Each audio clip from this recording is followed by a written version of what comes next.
right, welcome back to another week for the HyperFix. How are you guys doing? Doing Good.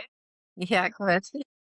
Well, I'm just going to start off with something that I've been seeing.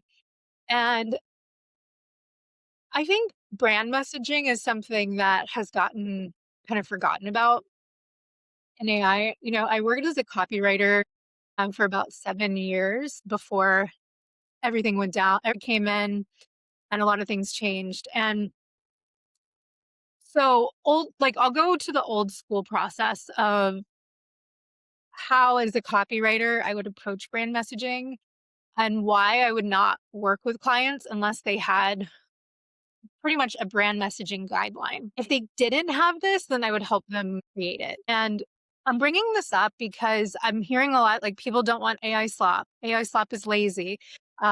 It's generic inputs. And there's this, you detection people are having. They can tell when copy is written by AI, when it feels generic.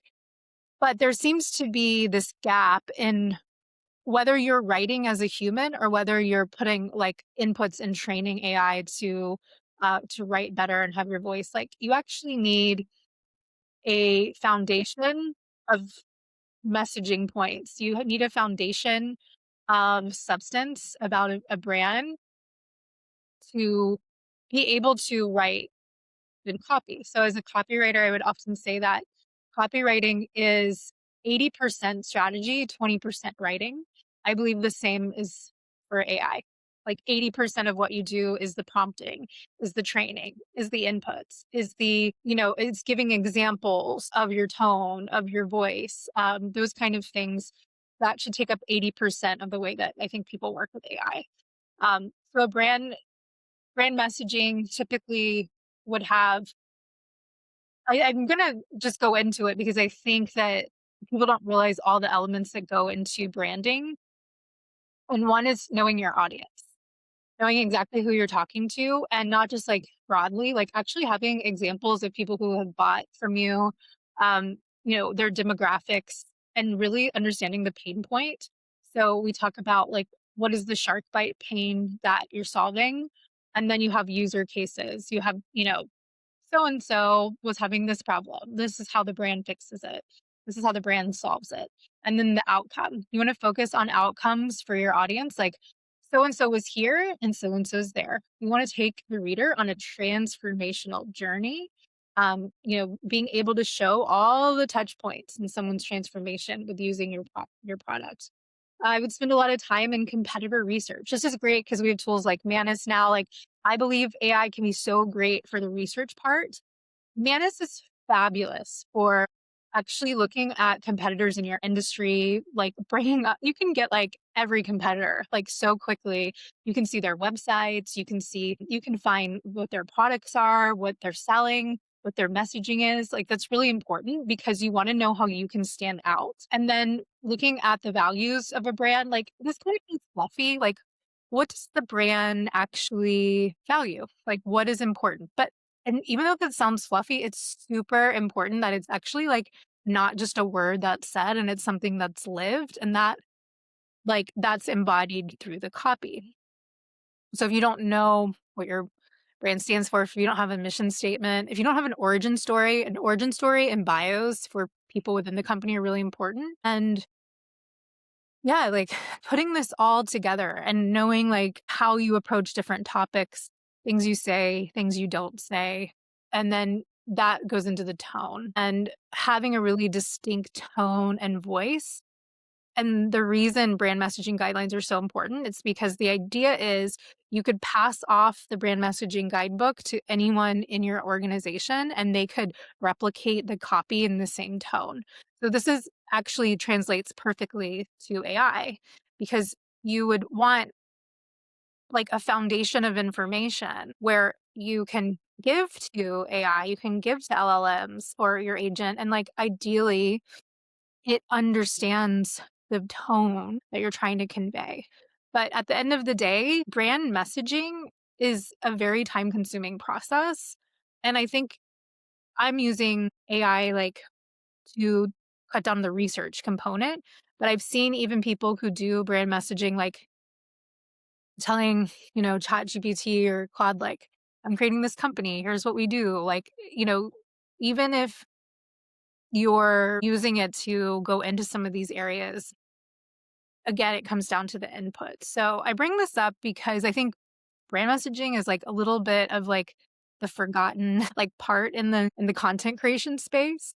And it's not necessarily something that can just be auto-generated either. It's actually like that foundational messaging is what you can use to train, at your LLM and then get better input. So when we talk about AI slop, it's not necessarily that you're using AI to create copy. It's the way you're using AI and it comes down to your inputs. Would you guys agree with that? Yeah, your outputs are only as good as your inputs, and that's in anything with AI. AI coding, AI design, doesn't matter what it is. You're only gonna get out of it what you put into it, so I agree.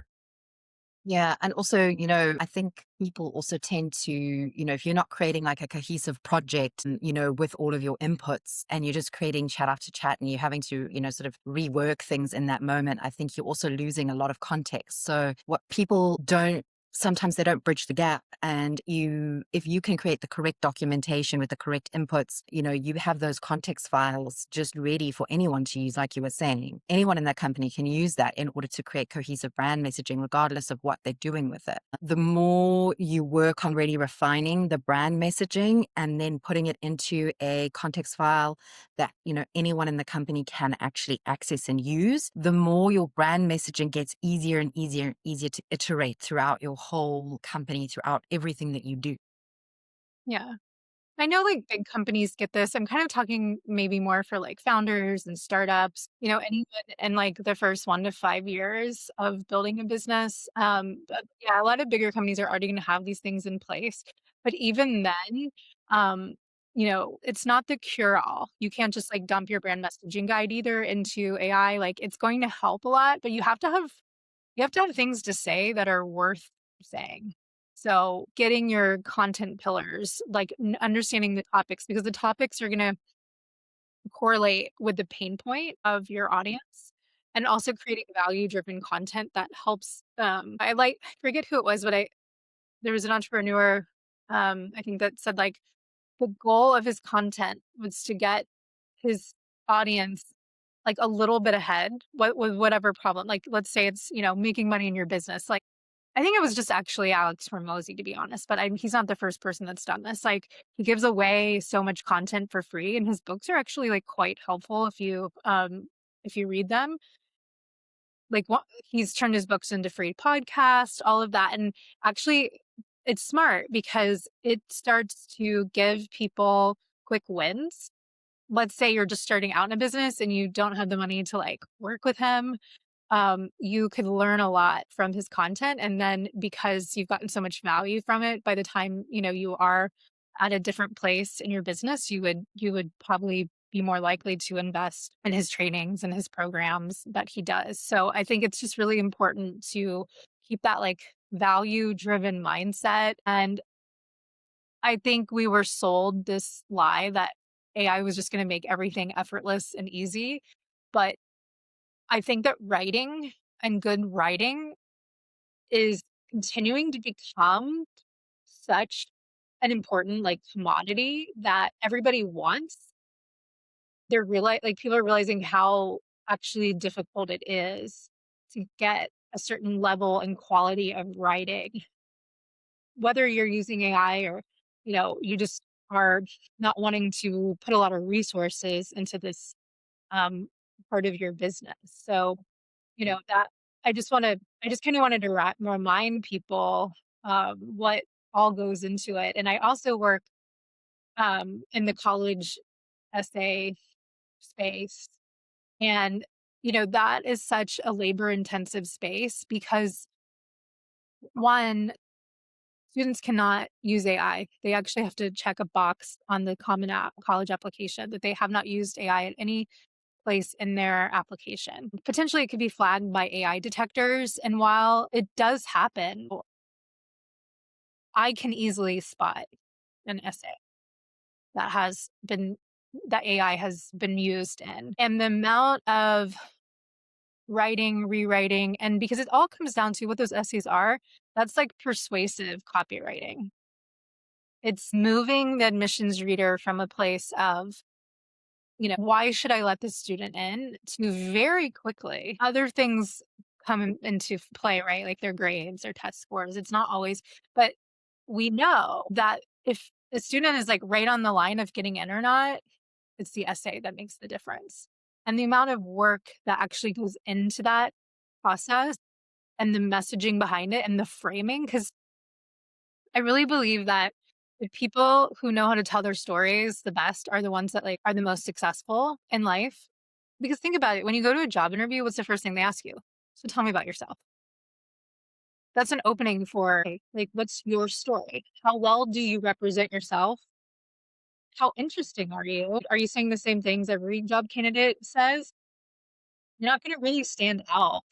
And then how can you frame your experiences, especially maybe your failures, especially like your learning lessons, into a way that really shows that you've developed a certain level of skill? So I'm still seeing that people are trying to figure this out. And like, I just, unfortunately, I wish like I could say there's this shortcut, that you can just get an output without doing much work, but I don't really see that to be the case. And that kind of segues to our next topic, which, we've talked about how AI is taking jobs, entry level white collar jobs, next 3 to 5 years. I forget the stat on it, but while we can hold two realities, we can hold two truths, right? Which is like, yes, jobs are going away, but then I also see copywriting jobs coming back online. Like, I'm talking about all the people that have to go and fix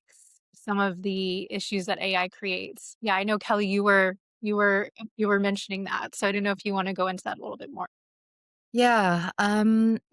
So Anthropic, they released this sort of chart. Everyone's seen it now. It's done its rounds. It's a circle, and then in the circle on the edges, like all the jobs that AI is sort of, is being predicted to take over. And kind of at the moment, it's kind of a very small sort of section in the center of the circle.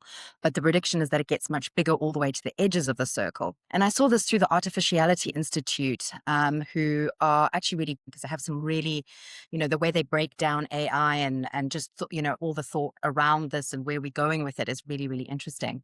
And what they were saying is that the circle it looks like a static thing right now. So where AI is predicted to go, it just looks like it's going to like take over like every inch of a lot of jobs where automation is kind of very easily achieved.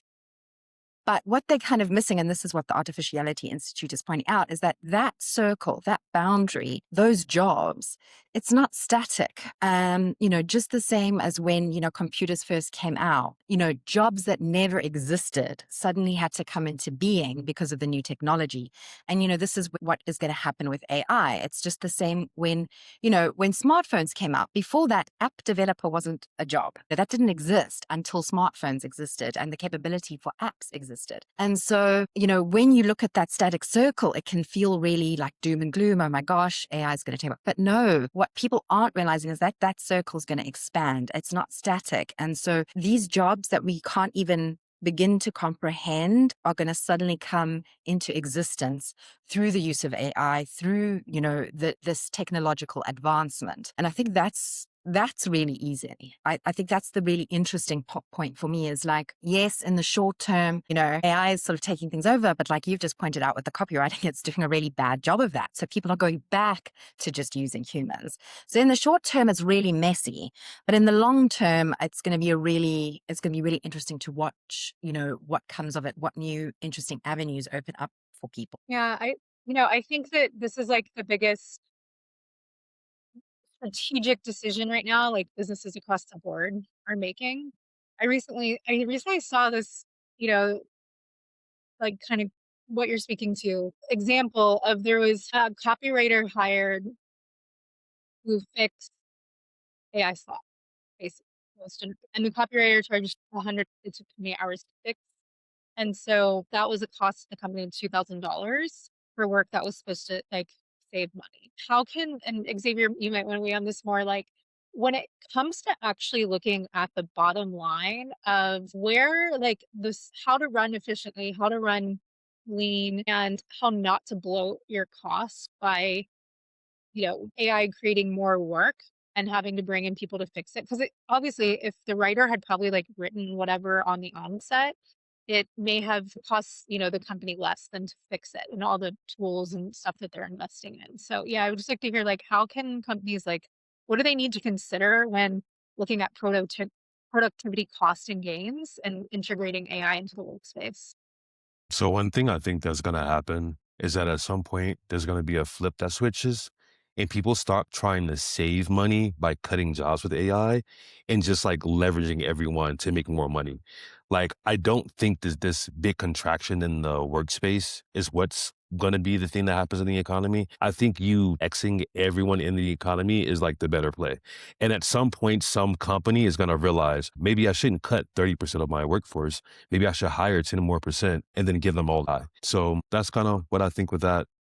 I don't think a lot of companies think about, and this goes back to our prior conversation about like the onboarding cost of like switching to an AI or like all the things you still have to give it. It's not like you can just give it a task and just like let it run off and it does a good job. That's like not how it works. It's a multiplier. It's a lever that multiplies whatever you give it. So you still need to have quality inputs. You still need to have people who know how to instruct it properly. I personally don't see that changing anytime soon, where the agents are going to become autonomous. Right now, all the agents that we have are semi-autonomous. Like you still need us in the loop to either kick it off or to finalize it. So I pulled a list of like what kind of jobs AI is potentially creating. I thought this was interesting, so I'm just gonna read it. We need AI prompt engineers, people who know how to instruct AI models, AI content editors, brand strategy consultants, AI implementation specialists, people who help like companies actually integrate the tools, extracting insights from AI process data. This is actually like can be very, very messy and not always accurate. So people who know how to look for the nuances, AI ethics and compliance. Oh my goodness, especially when it comes to security, that is the data security, that is huge. AI training specialists, like so that you can teach organizations how to effectively use AI. That is such a thing right now. All companies are like trying to figure this out and like who's the best person to really guide people through these transitions. And then, people who can understand human AI and human infused workflows. So, kind of the structure of companies, client management, your pipelines for sales, UX experiences, all of those kind of things. There needs to be people behind it. And so I thought, well, that's interesting because if you are actually concerned about AI taking your job or your job industry changing, if you think about all of those I just listed, there's a lot of opportunity there. The main thing is just, I think people get really overwhelmed. And the good rule of thumb, what I found and why we're in the newsletter space is when I saw the power and the potential of AI, I thought, wow, this is really overwhelming. I'm never going to be someone who like does video content, right? Like what rabbit hole can I go in? And it turned out to be newsletters. And that's just like one tiny piece of like the content pie. So when it comes to all these other roles, I would just recommend like really looking at maybe what already connects with your skill set, right? And then how to really learn everything that you would need to know to guide and teach others, companies, people, organizations to navigate the same things that you have to navigate, and I don't know, I guess more like certifications and courses, like I'm still not really clear where people are going to actually learn AI, these kind of skills in the AI space. Like, is that being self-taught or do you think like more like in higher ed institutions, programs are popping up that are showing people like how do people learn this? I guess would be the question. Yeah. I Yeah. definitely think higher ed is not it. Okay. Our dad is so behind. Really, I think most people YouTube University and just like out of necessity YouTube for their University. job, for their business, whatever the case may be. I'm pretty sure they're going to be better certifications. We talked about Anthropic, and like their like skill jar thing that came out with Yeah. what was that last week, a couple weeks ago.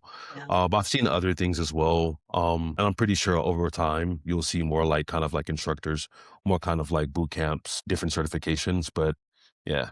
Yeah, I think definitely, I've just seen so many free courses pop up because the problem is that, normal sort of institutions where you go learn things, it's too slow. People need that information now. And so I think this sort of like, Claude releasing the skill jar, a whole bunch of places, I can't remember where else I've seen some. I've just bookmarked for myself. I know Data Camp also has like a really good like AI fundamentals courses, etc. But I think something that I've found very useful for myself, as someone who doesn't come from the tech space initially, is going and doing all these basic courses and then actually using something like Claude or whatever you're using to actually go like, okay, this is my skill set. Where does it align with AI? How do I move forward in this world where AI is now becoming a crucial part of my job, bridge that gap? And it's about becoming an expert in you're already the expert in your field, but it's like, how do I become an expert in the AI that I need to use for this field going forward? And that's where I think,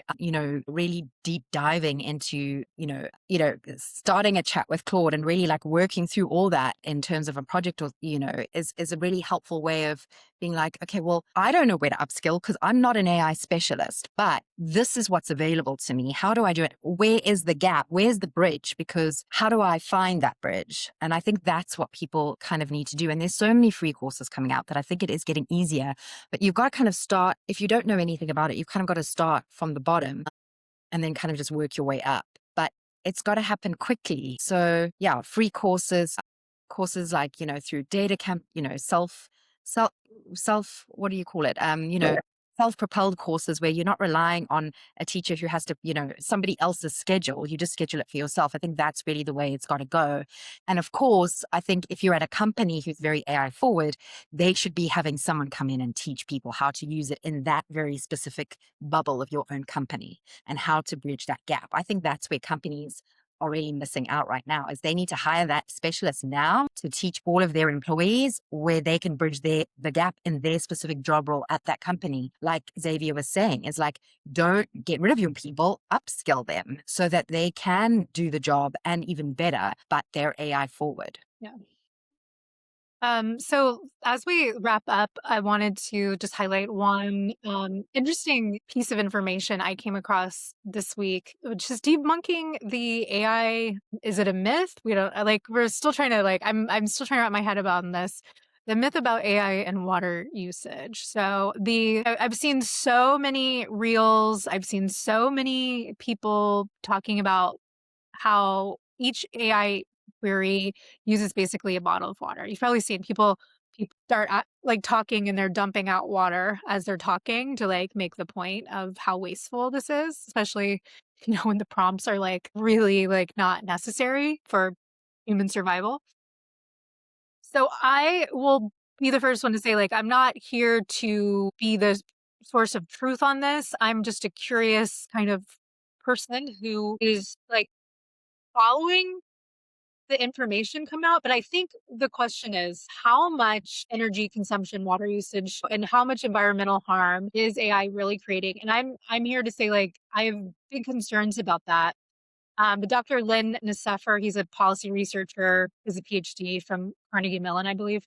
He conducted a comprehensive study. So basically, he monitored his Claude conversations and the amount of energy it used, 100 Claude conversations over the course of 11 weeks of daily use. And he was building a lot of things while he was doing this. I think he created a documentary. He's involved in environmental policy. He was creating pitch decks. He created an app for energy usage. So he was like creating things that are, I think we would agree, pretty beneficial, pretty thoughtful, intentional use.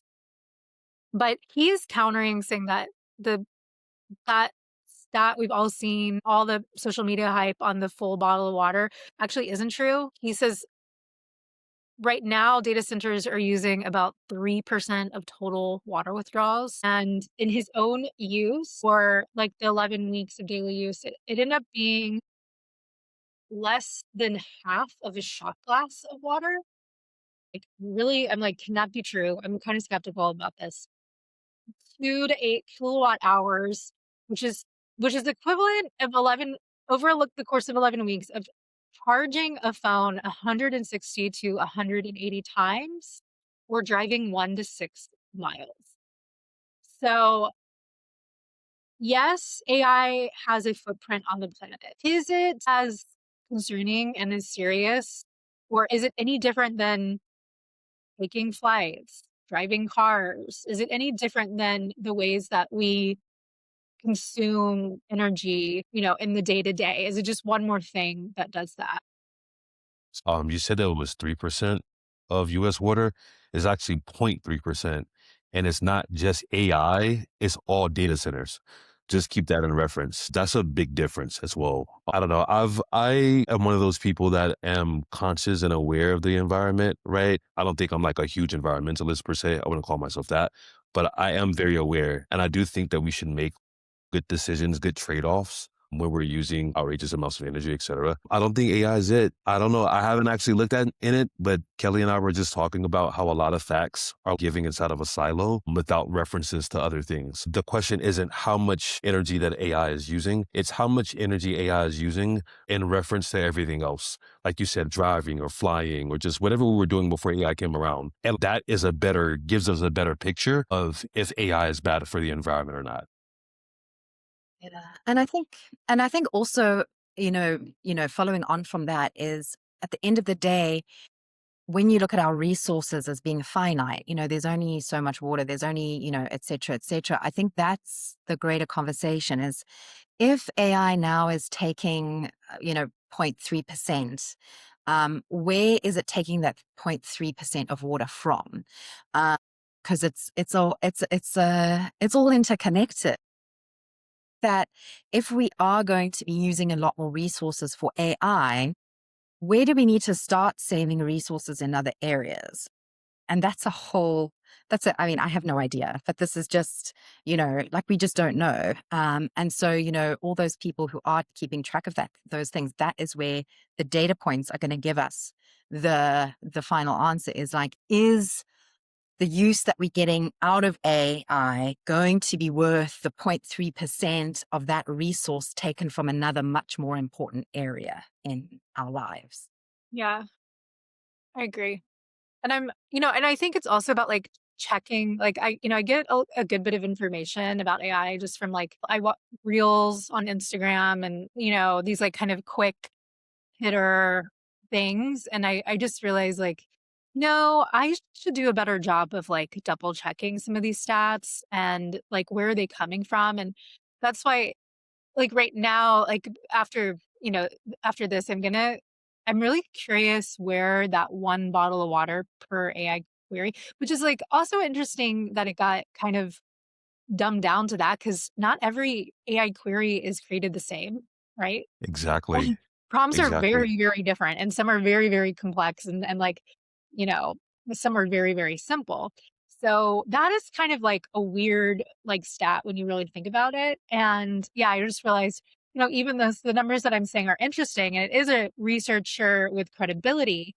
However, it's not the end all be all. And I just realized like I really need to do more investigating and more research and look at making sure that people that I'm getting information from don't have like a specific agenda.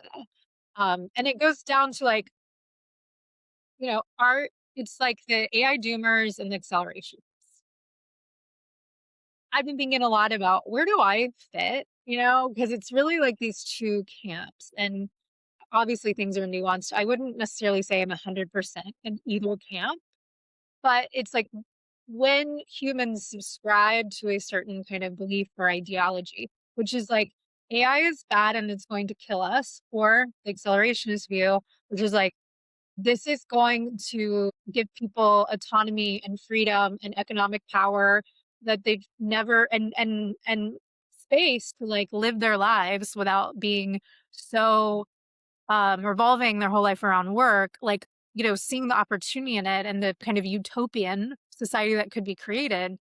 If you're a doomer, you're like, oh yeah, just adding it to my arsenal of why this is bad. And then if you're an accelerationist, you could see something like that and just be like, oh, that's just the doomers again. Like that has no validity. And you don't actually check it out.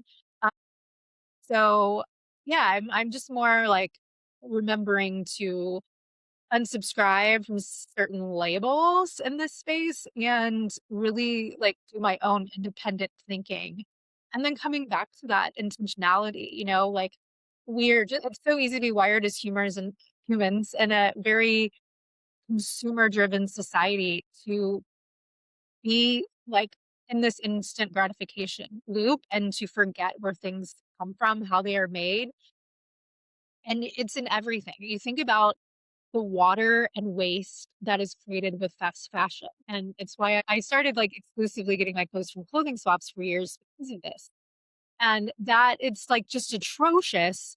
And people have been speaking out about it. It has been something that has been red flagged, especially more awareness about in the last few years. But I just want to remind people that there, like, if you just look around in the objects in your house and think about where they actually came from, where they were made, if you look about like at your day to day usage of gas, of oil, like you'll start to see a really dark underbelly of not only our dependence on mass consumption of energy, but how it's just baked into the way that we live our lives. And so to get outraged by any one like thing, I think you're missing the point because if you're going to be outraged by AI energy consumption, you should be outraged about probably 80% of the things in your life, from where your food comes from to like living on this planet and like, the way that, we have to consume unless we're all just going to agree to like go off grid and grow our own food and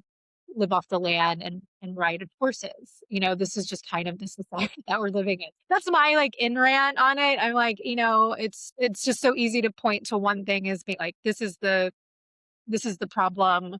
This is the enemy. Like, everybody get outraged about it. We live in a very like outraged culture that passes. We get outraged about the next. I have a lot to say to that. I'm not gonna say any of it. I just want to say I think it's very, very funny that people are showing how water is being wasted by wasting water. I don't know if you thought about this. I haven't seen the TikToks. I'm not sure if they're collecting it in the bucket, Yeah, but I just think that's kind of funny. So I'll leave that that's there. true. Yeah, I didn't Yeah. think about that. Yeah. And also, I think, like, a tool is a tool, and the tool doesn't have any morality around it. It's the user. And I think that's what it always comes back to with AI is it's like any tool that we use. Is it bad or is it good? No, is the user. What is the intention? Like, what is the user's intention with it? If they're going to use it to solve world hunger, it's positive. If they're going to use it to do terrible things to other people and stuff, then no, it's a bad thing. So it's a tool. And so that's also why it also comes back to, looking at who controls these tools, who uses these tools, how are we using the tools? And I think that's really how are we making these tools safe, I think is also the bigger picture because it's not the tool, it's the user and the Yeah, intentionality behind it. Yeah, I agree. very true. Well, we'll end it there. I think that's a good point to end on as we kind of move through the week and else is to come. Is just bringing it back to that, like, am I creating something that has more benefit than harm? And if not, what's a different approach? What's the small changes that I can make to not only like minimize my own footprint, but just to minimize like, the harm that like I might unconsciously be creating. And so if we can use AI to create a documentary that raises millions of dollars for like, the Amazon rainforest, cool. It's all relative to how you approach it. So awesome. Well, thanks guys for the insights. Powerful as always. And I hope you have a good rest of your week. See you Too. guys. Peace. Yeah. Bye.